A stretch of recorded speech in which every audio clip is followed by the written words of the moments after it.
BRS के कारगुजार सदर व रुकन असम्बली सिरसिल्ला के तारक रामाराव ने कहा कि गुज़िश्ता हुकूमत के दौर में तमाम तबक़ात खुशहाल थे और एक बार फिर KCR की हुकूमत इख्तिदार में आएगी ताकि अवामी फलाह बहबूद का सिलसिला जारी रहे।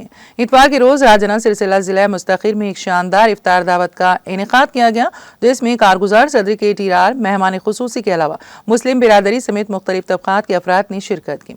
इस मौके पर KTR ने अपने खिताब में कहा कि KCR की क़यादत में तेलंगाना को मुल्क की एक मिसाली रियासत बनाया गया, जहां तमाम मज़ाहिब और तबक़ात को मसावी हुकूक़ हासिल थे।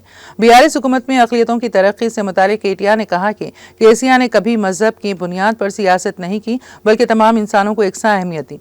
उन्होंने मज़ीद बताया कि 1.40 लाख अक़लियती तलबा के लिए अक़लियती रिहायशी स्कूल्स कायम किए गए।